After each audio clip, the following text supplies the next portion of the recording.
Hello friends, welcome to my YouTube channel. मैं हूं विपिन। तो आज के इस पार्ट्स में मैं सी लैंग्वेज के बारे में कुछ बेसिक इंटरव्यू क्वेश्चंस को कवर करने वाला हूं। टोटल 50 क्वेश्चंस है। तो इस पार्ट को आप लास्ट तक देखिए ताकि आपको इंटरव्यू में इसकी कुछ हेल्प मिल सके। और एक बात, इस पार्ट को लेकर अगर आपके कुछ सुझाव होंगे, सुझाव यानी कि आपको लगता है कि सर आपने ये क्वेश्चंस कवर करना चाहिए था या फिर इस क्वेश्चंस का आंसर ऐसा होना चाहिए था, ऐसे अगर आप लोगों के कुछ भी सुझाव होंगे तो आप मुझे कमेंट्स में लिखकर भेज सकते हैं। और एक बात, इस पार्ट में मैं सिर्फ थ्योरेटिकल क्वेश्चंस को ही कवर करने वाला हूँ। इसके आगे जो पार्ट आएंगे उसमें हम प्रोग्राम्स के आउटपुट कैसे गेस करना है या फिर प्रोग्राम्स के बारे में जो भी ट्रिकी क्वेश्चंस होंगे उसे हम आगे आने वाले पार्ट्स में कवर करेंगे। यहाँ पर हम सिर्फ थ्योरेटिकल क्वेश्चंस के ऊपर ही फोकस करेंगे। तो चलिए शुरू करते हैं। हमारा फर्स्ट क्वेश्चन है, who is the founder of C language? C language को किसने डेवलप किया था? तो इसका आंसर है डेनिस रिची। और मैंने आपके लिए यहाँ पर एक डेनिस रिची का एक फोटो भी डिस्प्ले किया हुआ है। ठीक है, ये डेनिस रिची की एक इमेज है। Second question, when was C language develop? C language को कब डेवलप किया था? तो इसका आंसर है C language is developed at AT&T Bell laboratory of USA in 1972। C language को 1972 में AT&T नाम के बेल लैबोरेटरी में डेवलप किया था, जो कि यूएस में। और ये जो AT&T है उसका फुल फॉर्म है अमेरिकन टेलीग्राफ एंड टेलीकम्युनिकेशन। हमारा नेक्स्ट क्वेश्चन है, C is a successor of which programming language? तो सी जो लैंग्वेज है वो किसकी सक्सेसर है, यानी सी के पहले कौन सी लैंग्वेज डेवलप थी? तो इसका आंसर है बी। हमारा नेक्स्ट क्वेश्चन है, व्हाट इज कंपाइलर? कंपाइलर क्या होता है? तो इसका आंसर है compiler is a system software, it translates source code into object code. तो कंपाइलर कोई डिफरेंट थिंग नहीं, कंपाइलर भी एक सॉफ्टवेयर है और उस सॉफ्टवेयर का काम है कि हमारे सोर्स कोड का ट्रांसलेशन ऑब्जेक्ट कोड में करना। हमारा नेक्स्ट क्वेश्चन है, what is token in C? Token किसे कहते हैं? तो इसका आंसर है C program consists of various tokens and a token is either a keyword, an identifier, a constant, string literal और a symbol। हम जब C programs लिखते हैं तो हम C programs में जो भी वेरिएबल डिक्लेयर करते हैं या फिर जो भी कांस्टेंट यूज करते हैं, कांस्टेंट यानी कि इंटीजर, फ्लोट, इस तरीके से। तो हमारे प्रोग्राम्स में जो भी वेरिएबल से या फिर जो भी कांस्टेंट से, स्ट्रिंग है, सिंबल है या फिर कीवर्ड से, इन सभी को हम कंबाइनली टोकन कहते हैं। हमारा नेक्स्ट क्वेश्चन है, व्हाट इज वेरिएबल? तो इसका आंसर है variable is a name of reserve area allocated in memory. इसका मतलब क्या होता है, जब भी हम प्रोग्राम्स में कोई वैल्यू डिक्लेयर करते हैं 10, 20 इस तरीके से, जब भी हम कोई वैल्यू डिक्लेयर करते हैं तो वो वैल्यू कंप्यूटर की मेमोरी में स्टोर हो जाती है और स्टोर होते समय कंप्यूटर उस वैल्यूज को एक ब्लॉक अलोकेट करता है। तो उस ब्लॉक को हम जो नाम देंगे उसे हम वेरिएबल कहेंगे। ठीक है, तो मैंने यहाँ पर आपके लिए ग्राफिकल रिप्रेजेंटेशन भी क्रिएट किया है। देखिए, फॉर एग्जांपल हमारे पास एक वेरिएबल है इंटीजर डेटा और उसकी वैल्यू है 10। तो अब होगा क्या, ये जो 10 वैल्यू है वो कंप्यूटर की मेमोरी में एक ब्लॉक में स्टोर हो जाएगी और उस ब्लॉक का जो नाम है डेटा उसे हम वेरिएबल कहेंगे। तो मेमोरी रिप्रेजेंटेशन कैसा होगा इसका? तो मान लीजिए ये कंप्यूटर की मेमोरी है, इसमें एक ब्लॉक अलोकेट होगा और उस ब्लॉक में कितनी वैल्यू स्टोर हो जाएगी? 10। तो इस ब्लॉक को हमने नाम दिया है डेटा। तो ये ब्लॉक का जो नाम होता है उसे हम वेरिएबल कहते हैं और उस ब्लॉक को आप रिजर्व एरिया भी कह सकते हैं। ठीक है, हमारा नेक्स्ट क्वेश्चन है, what is the maximum length of N identifier? हम प्रोग्राम्स में जो वेरिएबल डिक्लेयर करते हैं तो उस वेरिएबल की मैक्सिमम लेंथ कितनी हो सकती है? तो इसका आंसर है 32 कैरेक्टर्स। आप वेरिएबल को तो कुछ भी नाम दे सकते हैं, उसके लिए कोई प्रॉब्लम नहीं है, लेकिन वेरिएबल के नाम की जो लेंथ है वो 32 कैरेक्टर्स होनी चाहिए, इससे ज्यादा अलाउड नहीं है। हमारा नेक्स्ट क्वेश्चन है, can we nest comments in a code? हम प्रोग्राम्स में, आपने तो सी के प्रोग्राम्स में बहुत बार आपने कमेंट्स को यूज किया होगा, लेकिन हम उस कमेंट्स को नेस्ट कर सकते हैं, यानी कमेंट्स के अंदर कमेंट्स कर सकते हैं क्या? ऐसा क्वेश्चन है। तो इसका आंसर है नो, वी कैन नॉट। हम सी लैंग्वेज में कमेंट दे सकते हैं लेकिन नेस्टेड कमेंट्स नहीं कर सकते, कमेंट्स के अंदर कमेंट्स हम नहीं लिख सकते। हमारा नेक्स्ट क्वेश्चन है, व्हाट इज कांस्टेंट? तो इसका आंसर है constant is a fixed value which do not change during program execution. Such variables are qualified with the keyword const. Constant यानी कि फिक्स्ड वैल्यू, उसके नाम में ही कांस्टेंट यानी कि फिक्स्ड वैल्यू कि जो हम चेंज नहीं कर सकते प्रोग्राम्स के एग्जीक्यूशन के समय। और अगर आपको किसी भी वेरिएबल्स को कांस्टेंट करना है तो इसके लिए आपको सिर्फ वेरिएबल डिक्लेरेशंस के समय उस वेरिएबल के पहले कॉन्स्ट कीवर्ड लिख देना है। अगर एक बार आपने वेरिएबल्स के पहले कॉन्स्ट कीवर्ड लिख दी तो वो वेरिएबल कांस्टेंट हो जाएगा, आप उसकी वैल्यू मॉडिफाइड नहीं कर सकते। हमारा नेक्स्ट क्वेश्चन है, can a C program be compiled और executed in the absence of main. जैसे हम सी प्रोग्राम की स्टार्टिंग किससे करते हैं, वाइड मेन फंक्शन से। तो यहाँ पर क्वेश्चन क्या है कि हम बिना मेन लिखे प्रोग्राम को एग्जीक्यूट कर सकते हैं क्या, कंपाइल और एग्जीक्यूट कर सकते हैं क्या। तो इसका आंसर है the program will be compiled but not be executed. To execute any C program main is required. अगर आप प्रोग्राम्स में मेन को मिस कर दे तो प्रोग्राम कंपाइल हो जाएगा, कंपाइलेशन के लिए कोई प्रॉब्लम नहीं होगा, लेकिन वो प्रोग्राम एग्जीक्यूट नहीं होगा क्योंकि सी प्रोग्राम के एग्जीक्यूशन के लिए मेन फंक्शन रिक्वायर्ड है। हमारा नेक्स्ट क्वेश्चन है, what is the meaning of hash include in C programming. हम सी प्रोग्राम्स में जो सबसे पहले हैश इंक्लूड थी, प्रोग्राम की स्टार्टिंग किससे करते हैं हम, हैश इंक्लूड से। तो उसका मीनिंग क्या होता है, तो इसका आंसर है it is a preprocessor directive used to include any header file in our program. तो ये जो हैश इंक्लूड है इसे हम प्रीप्रोसेसर डायरेक्टिव कहते हैं और इसके थ्रू हम प्रोग्राम्स में कोई भी हेडर फाइल को इंक्लूड कर सकते हैं। जैसे कि अगर आपको stdio.h को इंक्लूड करना है, con.io.h या फिर math.io.math.h या फिर stdlib.h, जितने भी सी लैंग्वेज में जितने भी हेडर फाइल है अगर उनको आपको प्रोग्राम्स में इंक्लूड करना है तो इसके लिए आपको हैश इंक्लूड प्रीप्रोसेसर डायरेक्टिव की जरूरत होती है। हमारा नेक्स्ट क्वेश्चन है, डिफाइन stdio.h, यानी stdio.h क्या है। तो इसका फुल फॉर्म तो आप लोगों को भी पता होगा, इसका फुल फॉर्म क्या है, standard input output header file. तो इसका आंसर क्या है, stdio.h is a header file. .h से आपको पता लगा होगा कि h यानी कि header file. It is a header file in C that contains prototypes and definitions of commands such as scanf and printf. तो stdio.h एक header file है, लेकिन हम उसका यूज क्यों करते हैं, तो हम प्रोग्राम्स में जो printf और scanf फंक्शन यूज करते हैं, तो printf और scanf फंक्शंस का मीनिंग stdio.h header फाइल में, और वो फंक्शंस हम यूज करते हैं इसलिए हमें stdio.h header फाइल को भी प्रोग्राम्स में इंक्लूड करना होता है।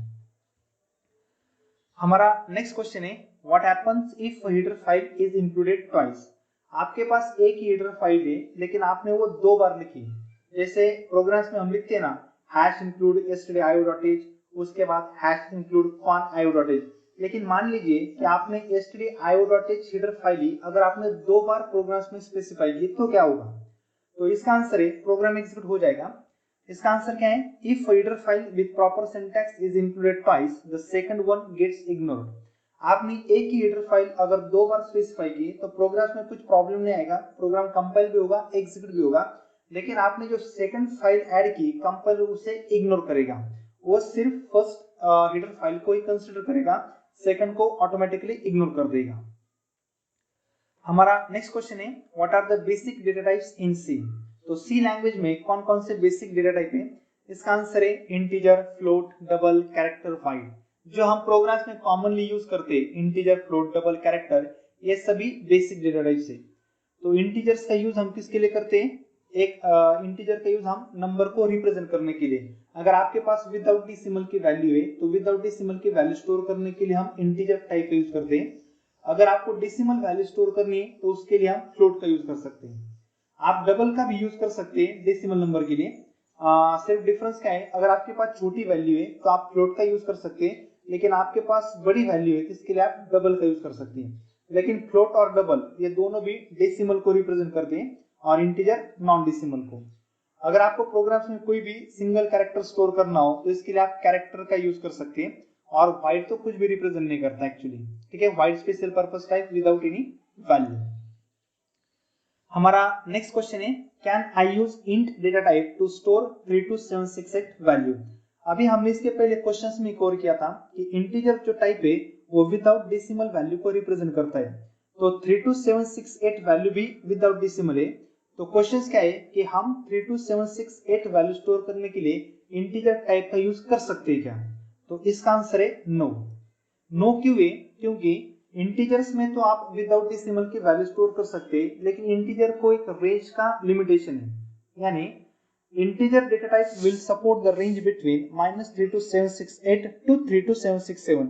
इसकी रेंज में अगर वैल्यू होगी तो वही वैल्यू इंटीजर में स्टोर हो जाएगी, इसके -32768 से छोटी और 32767 से बड़ी वैल्यू इंट में आप स्टोर नहीं कर सकते। अगर आपको इससे भी बड़ी वैल्यू स्टोर करनी है तो इसके लिए आप लॉन्ग का यूज कर सकते हैं, लॉन्ग डेटा टाइप का। हमारा नेक्स्ट क्वेश्चन है which operator can be used to determine the size of data type और वेरिएबल।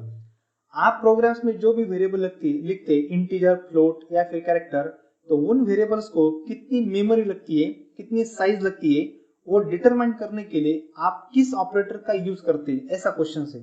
तो इसका आंसर है साइज ऑफ। आप साइज ऑफ ऑपरेटर के थ्रू किसी भी वेरिएबल्स की मेमोरी को कैलकुलेट कर सकते हैं।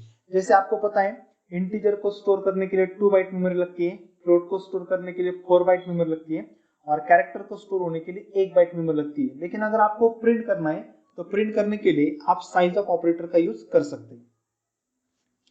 हमारा नेक्स्ट क्वेश्चन है what is the use of printf and scanf. तो प्रिंटफ और स्कैनफ फंक्शंस का यूज हम किस लिए करते हैं? तो इसका आंसर है पहले हम प्रिंटफ को कवर करते हैं और बाद में स्कैनफ को। तो प्रिंटफ में क्या लिखा है?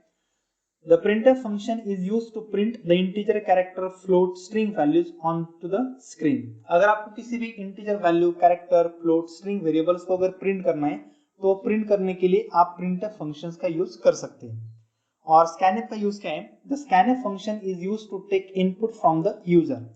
अब मैं आपको एक लाइन में बताता हूँ, एक्चुअली printf जो फंक्शन है वो आउटपुट के लिए यूज होता है, आउटपुट डिस्प्ले करने के लिए, और जो scanf फंक्शन होता है वो इनपुट के लिए यूज होता है, यानी आउटपुट इनपुट।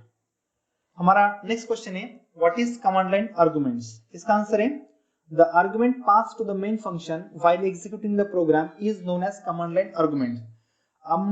अगर आप जो प्रोग्राम्स में जो मेन फंक्शन होता है वाइड मेन, अगर उसी फंक्शंस को अगर आप कुछ आर्गुमेंट पास करेंगे, मेन फंक्शन बोल रहा हूं मैं, हम जो वाइड मेन फंक्शन लिखते हैं, अगर उसी फंक्शंस को अगर आपने कुछ आर्गुमेंट पास किए तो उन आर्गुमेंट्स को हम कमांड लाइन आर्गुमेंट्स कहते हैं। ठीक है, आप पास कर सकते हो, आपको इंटरनेट पेज के ऊपर कुछ इंफॉर्मेशन भी मिल जाएगी। हम वाइड मेन फंक्शंस को 2 आर्गुमेंट्स पास कर सकते हैं। हमारा नेक्स्ट क्वेश्चन है what are the valid places to have keyword break. तो सी लैंग्वेज में जो ब्रेक कीवर्ड है वो ब्रेक कीवर्ड को आप कहां पर यूज कर सकते हैं, ऐसा क्वेश्चन है। तो इसका आंसर है ब्रेक कीवर्ड्स हम प्रोग्राम्स में लूप्स में या फिर स्विच स्टेटमेंट में यूज कर सकते हैं। जो फॉर लूप है, while loop, do while loop, in loops में और स्विच स्टेटमेंट्स में आप ब्रेक का यूज कर सकते हैं। और ब्रेक का काम क्या होता है कि कंपाइलर को उस लूप से उस ब्लॉक से बाहर लाने के लिए। मैंने यहाँ पर ऑलरेडी डिस्क्रिप्शन लिखा हुआ है, the purpose of the break keyword is to bring the control out of the code block which is executing. Control को बाहर लाने के लिए ब्रेक कीवर्ड्स का यूज होता है। It can appear only in looping, for loop, while loop, do while और switch statements. हमारा नेक्स्ट क्वेश्चन है what is an infinite loop. इसका आंसर है a loop running continuously for an indefinite number of times is called the infinite loop. यानी कि जो loops होता है वो कंटिन्यू एग्जीक्यूट होता रहता है, वो स्टॉप ही नहीं होता है। वैसे देखा जाए तो हम जो फॉर लूप यूज करते हैं, व्हाइल लूप या फिर do while loop, in loops को हम स्पेसिफिक नंबर ऑफ टाइम्स के लिए एग्जीक्यूट करते हैं। लेकिन मान लीजिए कभी ऐसा होता है कि आपकी कंडीशन फॉल्स ही नहीं होती, क्योंकि उन लूप्स को स्टॉप करने के लिए हमें कंडीशंस को फॉल्स होना जरूरी है। लेकिन अगर आपकी कंडीशन फॉल्स ही नहीं हो रही तो वो लूप कंटिन्यूअसली एग्जीक्यूट होता जाएगा, वो स्टॉप ही नहीं होगा। और जो भी लूप कंटिन्यूअसली एग्जीक्यूट होता है तो उसे हम इनफिनिट लूप कहते हैं। मैं आपको और एक बात बताता हूँ, अगर आपको किसी लूप को infinite number of times execute करना है तो वो कैसे कर सकते हैं? अगर आप लोग फॉर लूप में सिर्फ डबल सेमीकोलन को स्पेसिफाई करते हैं तो फॉर लूप इनफिनिट हो जाता है। वैसे ही व्हाइल और डू व्हाइल लूप के कंडीशंस में अगर आप 1 लिखते हो तो वो भी लूप आपका इनफिनिट हो जाता है। 1 लिखने से वो लूप कभी फॉल्स ही नहीं होगा, कभी स्टॉप ही नहीं होगा। Next question, what is a nested loop. उसका आंसर है a loop that runs within another loop is referred to as nested loop. The first loop is called the outer loop and the inside loop is called the inner loop. अगर आप loop के अंदर loop लिखेंगे तो उसे हम nested कहेंगे, जो बाहर का लूप है उसे हम आउटर कहेंगे और जो अंदर का लूप है उसे हम इनर लूप कहेंगे। Next question, what is typecasting. Answer, the typecasting is a process of converting one data type into another is called as typecasting. जब भी आप एक डेटा टाइप का कन्वर्जन दूसरे डेटा टाइप में करते तो उस प्रोसेस को हम टाइपकास्टिंग कहते हैं। मैं आपको एक एग्जांपल के जरिए इस कंसेप्ट को समझाता हूँ। मान लीजिए मेरे पास एक वेरिएबल है डबल टाइप का और उसमें वैल्यू है 1.2। ठीक है, वेरिएबल डिक्लेयर हुआ डबल x इक्वल्स टू 1.2। अब मुझे एडिशन करनी है, लेकिन एडिशन करते समय इस डबल का कन्वर्जन मुझे इंटीजर्स में करना है। तो मैंने कैसे किया, int some equals to bracket में इंट x प्लस 1।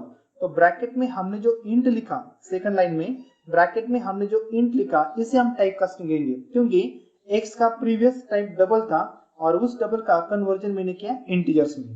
तो उसके बाद एडिशन होगी और जो भी रिजल्ट होगा वो स्टोर हो जाएगा सम में। तो इसका रिजल्ट मैं आपको बताता नहीं हूँ, इसका रिजल्ट आप मुझे कमेंट्स में लिखकर भेज दीजिए कि इसका आंसर क्या आएगा, 2.2 आएगा या फिर 2 आएगा या फिर कुछ और आएगा। तो आउटपुट मुझे आप कमेंट में लिखकर भेज दीजिए। हमारा नेक्स्ट क्वेश्चन है, what is the purpose of the keyword typedef. Typedef keyword का पर्पस क्या है? तो इसका आंसर है, it is used to alias the existing type. अगर आपको किसी भी एग्जिस्टिंग टाइप को अल्टरनेटिव नेम देना है, अलाइज का मतलब क्या होता है, अल्टरनेटिव नेम। आपको किसी भी एग्जिस्टिंग टाइप को अगर अल्टरनेटिव नेम देना है तो इसके लिए आप टाइप डीएफ कीवर्ड का यूज कर सकते हैं, और इसका मैक्सिमम यूज स्ट्रक्चर्स में होता है। मैं आपको एग्जांपल दिखाता हूं। तो मैंने यहाँ पर एक स्ट्रक्चर डिफाइन किया है, स्ट्रक्ट बुक्स, और इसके अंदर दो वेरिएबल को डिक्लेयर किया, character title of 50 size and integer book ID. तो ये स्ट्रक्ट बुक्स के पहले हमने टाइप डीएफ कीवर्ड लिखी और सबसे लास्ट में हमने B1 लिखा है। तो इसका मतलब जो स्ट्रक्ट बुक्स जो स्ट्रक्चर है उसको मैंने अल्टरनेटिव नेम दिया B1 using type DF keyword. आप प्रोग्राम्स में मुझे हर बार स्ट्रक्ट बुक्स लिखने की जरूरत नहीं, मैंने स्ट्रक्ट बुक्स के बावजूद स्ट्रक्ट बुक को छोड़कर मैंने B1 को भी लिखा तो भी प्रोग्राम एग्जीक्यूट हो जाएगा। हमारा नेक्स्ट क्वेश्चन है, what is the default value of local and global variable. हम जो प्रोग्राम्स में लोकल और ग्लोबल वेरिएबल यूज करते हैं तो उसके डिफॉल्ट वैल्यू क्या होती है? लोकल वेरिएबल यानी कि फंक्शंस के अंदर और ग्लोबल यानी कि आउटसाइड। तो इसका आंसर है, local variable get garbage value. Garbage यानी कि अनप्रेडिक्टेबल वैल्यू, हम गेस नहीं कर सकते कौन सी वैल्यू होगी, and global variable get value 0। तो सिंपल था, local variable by default garbage value लेता है और global variable by default 0 value लेता है। हमारा नेक्स्ट क्वेश्चन है, name a ternary operator use in the C programming language. तो इसका आंसर है कंडीशनल ऑपरेटर, और इसका सिंबल है क्वेश्चन मार्क एंड कोलन। हमारा नेक्स्ट क्वेश्चन है, what is recursive function in C. इसका आंसर है, the function that call itself is called as recursive function. जो फंक्शन खुद को कॉल करेगा उसे हम रिकर्सिव फंक्शन कहेंगे। वैसे हमने देखा है कि सी लैंग्वेज में हम किसी भी फंक्शंस को कहां से भी कॉल कर सकते हैं, लेकिन जो फंक्शन खुद को ही कॉल करेगा उसे हम रिकर्सिव फंक्शन कहेंगे। हमारा नेक्स्ट क्वेश्चन है, what are the different ways of passing parameter to the function. तो इसका सिंपल आंसर है, call by value and call by reference. तो ये दो call by value and call by reference से हम फंक्शंस को पैरामीटर पास कर सकते हैं। ठीक है, हमारा नेक्स्ट क्वेश्चन है, can one function call another. एक फंक्शंस के थ्रू हम दूसरे फंक्शंस को कॉल कर सकते हैं क्या? इसका आंसर है yes. Question 29, what is the difference between actual and formal parameter. हम जो फंक्शंस में जो पैरामीटर देते हैं तो उन पैरामीटर्स के दो टाइप होते हैं, एक्चुअल एंड फॉर्मल। तो एक्चुअल किसे कहते हैं और फॉर्मल किसे कहते हैं, यही क्वेश्चन है, दोनों का डिफरेंस क्या है। तो इसका आंसर है, the parameters used in the function call are called as actual parameter and the parameters used in the header of function definition are called formal parameters। मैं आपको सिंपल में बताता हूँ। फंक्शंस कॉलिंग में आप जो पैरामीटर स्पेसिफाई करेंगे उसे हम एक्चुअल कहेंगे, और फंक्शन डेफिनेशन में जो स्पेसिफाई करेंगे उसे हम फॉर्मल कहेंगे। ठीक है, हमारा नेक्स्ट क्वेश्चन है, what is the difference between local and global variable. तो इसके दो डिफरेंस है, मैं आपको दिखा देता हूँ। ठीक है, तो फर्स्ट डिफरेंस क्या है? फर्स्ट डिफरेंस में डेफिनेशन है कि लोकल वेरिएबल किसे कहेंगे और ग्लोबल किसे कहेंगे। तो फर्स्ट क्या है, a variable which is declared inside function और block is called as local variable. And global में क्या है, a variable which is declared outside function और block is called as global variable. जो वेरिएबल फंक्शंस के अंदर होते उसे लोकल कहेंगे, और जो वेरिएबल फंक्शंस के बाहर होंगे उसे ग्लोबल कहेंगे। सेकंड डिफरेंस में स्कोप है कि लोकल वेरिएबल को हम कहां पर यूज कर सकते हैं और ग्लोबल को कहां पर यूज कर सकते हैं। तो सेकंड में क्या है, the scope of variable is available within a function in which they are declare. Local variables को आप जिस भी फंक्शंस में डिक्लेयर करेंगे उस वेरिएबल को आप सिर्फ उसी फंक्शंस में यूज कर सकते हैं, लेकिन ग्लोबल वेरिएबल को आप थ्रू आउट द प्रोग्राम कहीं पर भी यूज कर सकते हैं, इसके लिए कोई रिस्ट्रिक्शंस नहीं है। हमारा नेक्स्ट क्वेश्चन है what is pointer in C. तो इसका आंसर है pointer is a variable which holds the address of other variable. तो पॉइंटर कोई अलग चीज नहीं, पॉइंटर भी वेरिएबल है, लेकिन उसमें हम सिंपल वैल्यू स्टोर नहीं करते, तो उसमें हम एड्रेस स्टोर करते हैं, और जिस भी वेरिएबल्स में आप एड्रेस स्टोर करेंगे उसे हम पॉइंटर वेरिएबल कहेंगे।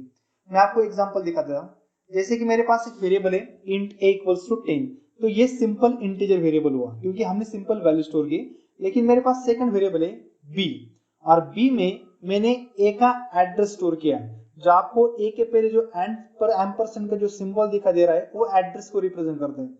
यानी b में हमने a के एड्रेस को स्टोर किया, इसलिए हम b को पॉइंटर वेरिएबल कहेंगे। और पॉइंटर को इंडिकेट करने के लिए हमें वेरिएबल के पहले स्टार सिंबल देना होता है। जहां पर भी आपको वेरिएबल के पहले स्टार सिंबल दिखेगा वो रिप्रेजेंट करता है पॉइंटर, और पॉइंटर में स्टोर होता है एड्रेस। हमारा नेक्स्ट क्वेश्चन है what is null pointer in C.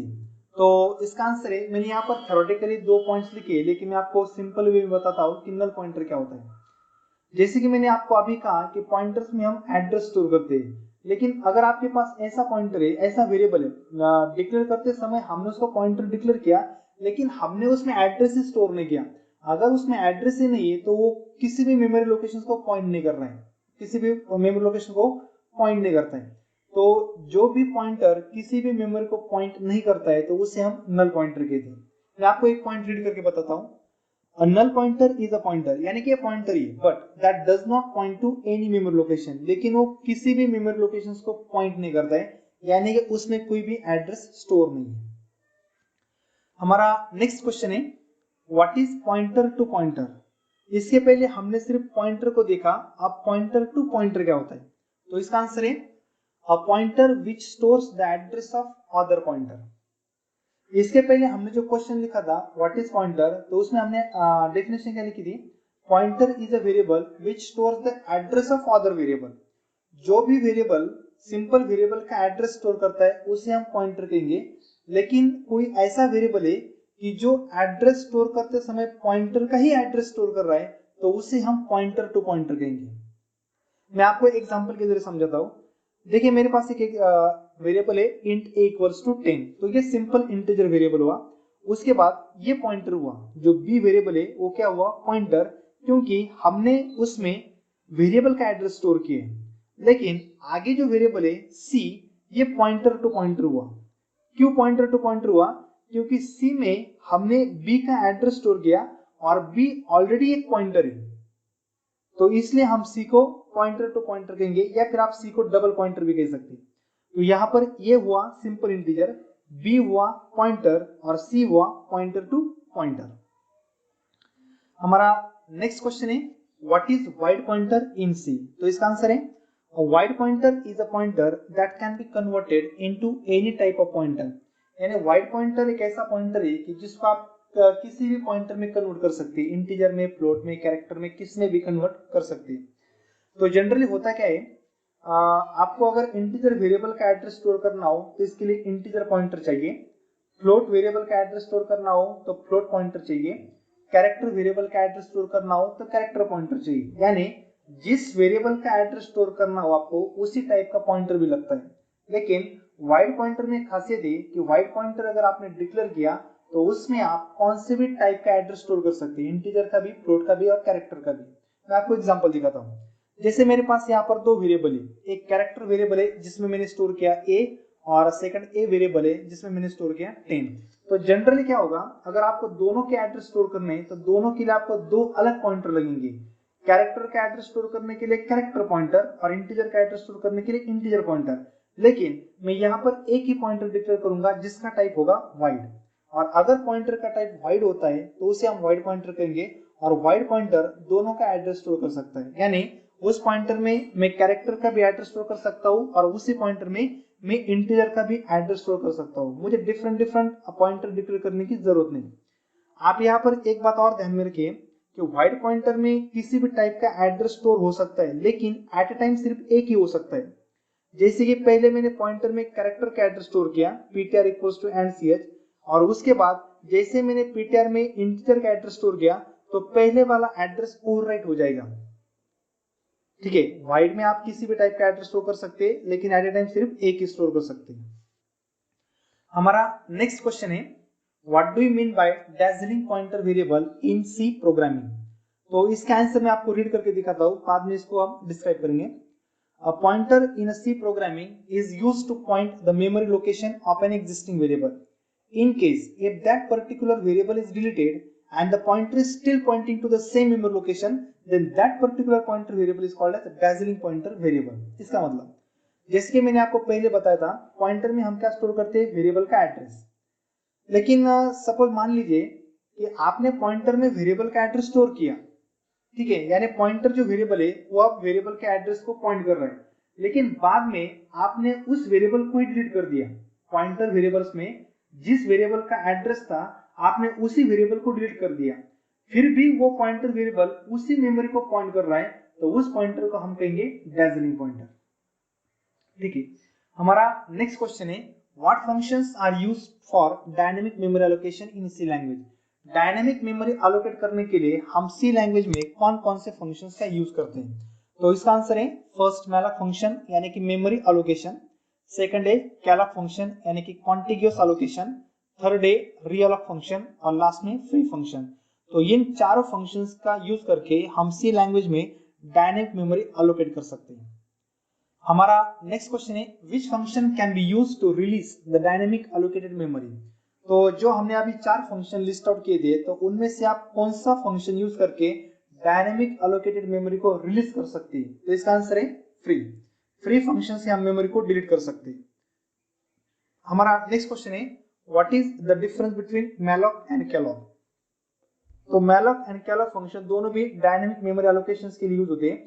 तो इन दोनों का डिफरेंस क्या है, मैं आपको डिफरेंस दिखाता हूं। ठीक है, तो मैंने यहाँ पर 3 डिफरेंस स्पेसिफाई किए, तो हम वन बाय वन दोनों को देखते हैं। पहला क्या है, the malloc function allocates single block of requested memory and the calloc function allocates multiple block of requested memory.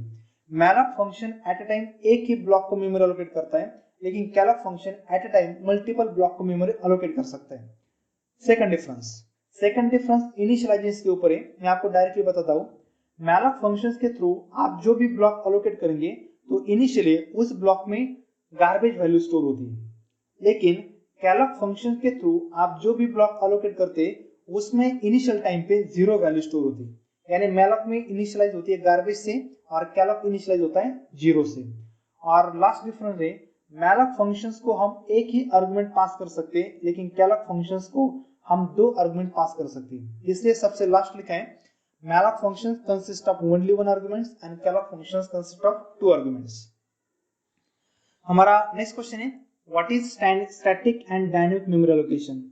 तो इसका आंसर मैंने ऑलरेडी डिस्क्रिप्शंस में दिया है, आप देख सकते हैं। हम वन बाय वन देखते हैं। पहला क्या है, स्टैटिक मेमोरी एलोकेशन। तो static memory allocation happens at compile time and memory can't be increased while executing the programme.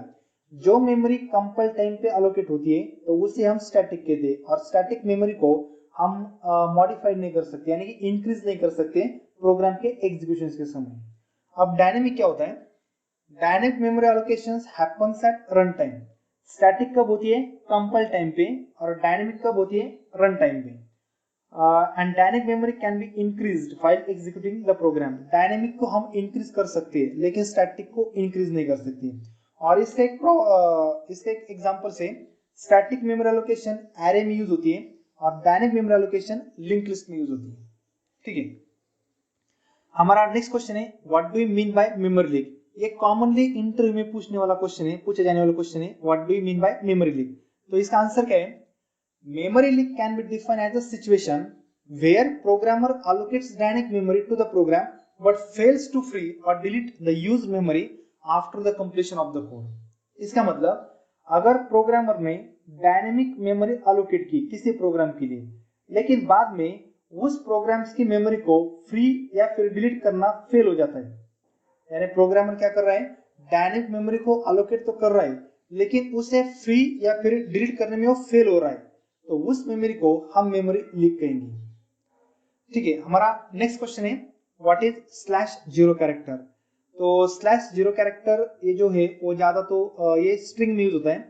तो /0 character is also called as null character. It is considered as the terminating character used in the string to notify the end of the string to the compiler. तो /0 character को हम null character भी कह सकते हैं और ये indicate करता है स्ट्रिंग के एंड को, यानी आप जो भी स्ट्रिंग को डिक्लेयर कर दे तो वो स्ट्रिंग बाय डिफॉल्ट एंड हो जाती है /0 से। मैं आपको एग्जांपल दिखाता हूँ। जैसे कि मेरे पास एक कैरेक्टर का एरे और उसमें मैंने स्टोर किया हेलो, तो टोटल कैरेक्टर कितनी है 5 कैरेक्टर, तो मेमोरी ब्लॉक भी कितने एलोकेट होंगे 5, लेकिन यहाँ पर एक ब्लॉक एक्स्ट्रा एलोकेट होता है जो रिप्रेजेंट करता है /0 को। देखिए मैं आपको दिखाता हूँ, ठीक है। हेलो के लिए टोटल 5 ब्लॉक और लास्ट में कंपाइलर ऑटोमेटिकली /0 को स्टोर करता है और वो इंडिकेट करता है एंड ऑफ द स्ट्रिंग।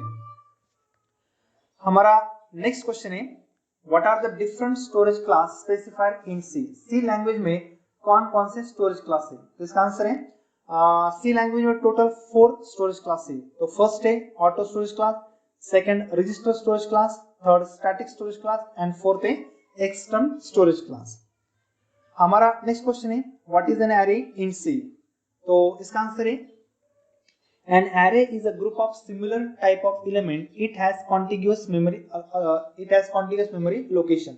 इसका मतलब जनरली होता क्या है, हम जो भी वेरिएबल को डिक्लेयर करते हैं इंटीजर हो फ्लोट या फिर कैरेक्टर, हम जो भी वेरिएबल्स को डिक्लेयर करते हैं तो उस वेरिएबल्स में हम मैक्सिमम एक ही वैल्यू को स्टोर कर सकते हैं। लेकिन अगर आपको एक ही वेरिएबल्स में मल्टीपल वैल्यू को स्टोर करना है तो इसके लिए हम एरे कंसेप्ट का यूज करते हैं, क्योंकि एरे में हम मल्टीपल वैल्यू को स्टोर कर सकते हैं, लेकिन वो सभी वैल्यू सिमिलर टाइप की होनी चाहिए, डिफरेंट टाइप अलाउड नहीं है। मैं आपको इसका भी एग्जांपल दिखाता हूँ, ठीक है।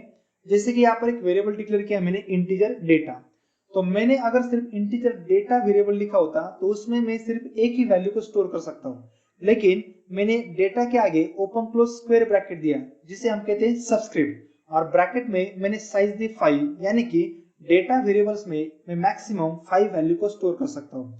तो इसलिए आगे मैंने 10 से लेकर 50 तक वैल्यू स्टोर की। तो एरे के थ्रू आप एक ही वेरिएबल्स में मल्टीपल वैल्यू को स्टोर कर सकते हैं, लेकिन रिस्ट्रिक्शन इतना है कि सभी वैल्यूज सेम टाइप की होनी चाहिए, ठीक है। हमारा नेक्स्ट क्वेश्चन है व्हाट इज स्ट्रक्चर। तो इसका आंसर है structure in a C language is a user defined data type that allows you to hold different type of elements. अभी हमने एरे की डेफिनेशन देखी, तो स्ट्रक्चर एरे की एग्जैक्टली अपोजिट है। एरे में भी मल्टीपल वैल्यू स्टोर होती है, स्ट्रक्चर में भी मल्टीपल वैल्यू स्टोर होती है।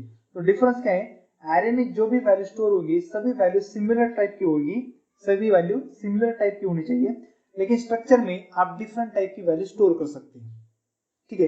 इसका भी मैं आपको एग्जांपल दिखाता हूँ, ठीक है। जैसे कि स्ट्रक्ट बुक है, स्ट्रक्चर है, तो इस स्ट्रक्चर्स के अंदर मैंने 2 डिफरेंट वेरिएबल को डिक्लेयर किया है, टाइटल का टाइप कैरेक्टर है और बुक आईडी का टाइप इंटीजर है। तो स्ट्रक्चर्स में हम डिफरेंट टाइप्स के वैल्यू स्टोर कर सकते हैं, लेकिन एरे में आपके सभी सिमिलर टाइप्स की वैल्यू होनी चाहिए। हमारा नेक्स्ट क्वेश्चन है what is the difference between structure and union. तो इसका आंसर है all the members of structure can be access simultaneously but union can access only one member at a time. हम structures और union दोनों में जितने भी वेरिएबल्स को डिक्लेयर करेंगे तो स्ट्रक्चर्स में आप सभी वेरिएबल्स को एट अ टाइम एक्सेस कर सकते हैं, लेकिन यूनियन में आप एट अ टाइम सिर्फ एक ही वेरिएबल्स को एक्सेस कर सकते हैं। और सेकंड डिफरेंस है lesser memory is needed for a union variable than a structure variable of the same type. अगर हम मेमोरी का कंपैरिजन देखेंगे तो स्ट्रक्चर्स को मेमोरी ज्यादा लगती है और यूनियन को मेमोरी कम लगती है। ऐसा क्यों होता है, स्ट्रक्चर्स में आप जितने भी वेरिएबल्स डिक्लेयर करते हैं सभी वेरिएबल्स को अलग अलग मेमोरी अलोकेट हो जाती है, सभी वेरिएबल्स को, लेकिन यूनियन में आप कितने भी वेरिएबल डिक्लेयर कीजिए यूनियन में सिर्फ एक ही ब्लॉक अलोकेट होता है जिसकी मेमोरी सबसे ज्यादा हो, इसलिए यूनियन को मेमोरी कम लगती है और स्ट्रक्चर्स को मेमोरी ज्यादा लगती है। हमारा नेक्स्ट पॉइंट है can we declare a function inside structure of C programming.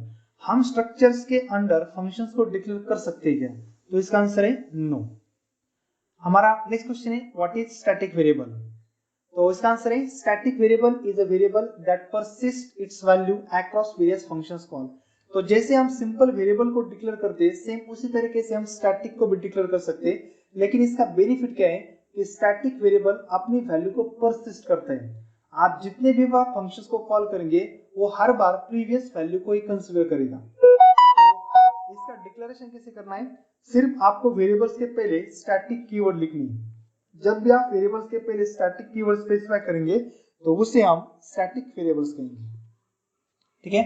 और स्टैटिक वेरिएबल्स की डिफॉल्ट वैल्यू 0 होती है। हमारा नेक्स्ट क्वेश्चन है, what are the functions to open and close the file in C language. Files को open and close करने के लिए हम सी लैंग्वेज में कौन से फंक्शंस का यूज करते हैं, तो इसका आंसर है fopen and fclose. The fopen function is used to open file, whereas fclose function is used to close file. Next question, what is the difference between getch and getche? तो इसमें से आपने getch को बहुत बार use किया होगा। वाइडमेन के functions में हम सबसे लास्ट में getch का यूज करते हैं।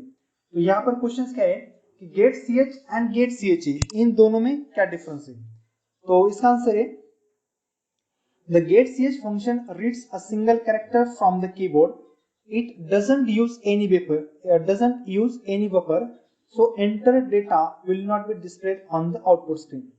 तो getch function कीबोर्ड से इनपुट एक्सेप्ट करता है लेकिन eight a time single character, और getch के पास बफर ना होने की वजह से हमने जो डेटा एंटर किया वो आउटपुट की स्क्रीन पे डिस्प्ले नहीं होता है। अब getch क्या होता है, the getch function reads a single character from the keyword, sorry यहाँ पर कीबोर्ड होना चाहिए था, from the keyboard, but data is displayed on the output screen. यानी देखा जाए तो getch और getch फंक्शन दोनों भी कीबोर्ड से सिंगल कैरेक्टर को एक्सेप्ट करते हैं, लेकिन getch में बफर ना होने की वजह से आउटपुट स्क्रीन के ऊपर डिस्प्ले नहीं होता है, लेकिन getch में आउटपुट स्क्रीन के ऊपर डिस्प्ले होता है। और अब हमारा सबसे लास्ट क्वेश्चन है, what is the difference between call by value and call by reference. तो इसे हमने पहले क्वेश्चंस में भी एक बार कवर किया था। तो call by value and call by reference ये फंक्शंस को पैरामीटर पास करने के दो मेथड्स हैं। आप फंक्शंस को कॉल बाय वैल्यू से भी वैल्यू पास कर सकते हैं या फिर कॉल बाय रेफरेंस से भी वैल्यू पास कर सकते हैं। तो इन दोनों में डिफरेंस क्या है, तो मैंने यहाँ पर दो डिफरेंस स्पेसिफाई किए, हम वन बाय वन देखेंगे। फर्स्ट क्या है, call by value में actual arguments and formal arguments are created in separate memory locations, और call by reference में क्या है, actual arguments and formal arguments are created in the same memory location। तो हमने actual and formal parameters का questions भी already cover किया है। तो डिफरेंस क्या है कि call by value में actual and formal arguments के लिए सेपरेट मेमोरी अलोकेट होती है, लेकिन call by reference में actual and formal parameters के लिए सेम मेमोरी अलोकेट होती है। तो इसका बेनिफिट क्या होता है, वो मैंने ऑलरेडी सेकंड पॉइंट में लिखा है। पहले हम उस सेकंड पॉइंट को रीड करते हैं, फिर मैं बाद में आपको एक लाइन में डिस्क्राइब करता हूँ। कॉल बाय वैल्यू में क्या है, when a copy of the value is passed to the function then the original value is not modified. When a copy of the value is passed to the function then the original value is modified. यानी कि call by value में original value modified नहीं होती, लेकिन call by reference में original value modified होती है। तो ऐसा क्यों होता है, क्योंकि कॉल बाय वैल्यू में actual and formal argument separate memory locations में स्टोर होते हैं, इसकी वजह से ओरिजिनल वैल्यू मॉडिफाइड नहीं होती। लेकिन कॉल बाय रेफरेंस में actual and formal arguments same memory locations पे क्रिएट होते हैं, इसकी वजह से कॉल बाय रेफरेंस में ओरिजिनल वैल्यू मॉडिफाइड होती है। ठीक है फ्रेंड्स, तो इस पार्ट में इतना ही था। टोटल हमने 50 क्वेश्चंस को कवर किया। तो अगर आपको ये पार्ट पसंद आता है तो इस पार्ट को लाइक कीजिए, चैनल को सब्सक्राइब कीजिए और इस वीडियो को जितना हो सके उतना शेयर कीजिए ताकि आपके दोस्तों को भी इसका फायदा मिल सके। Thank you.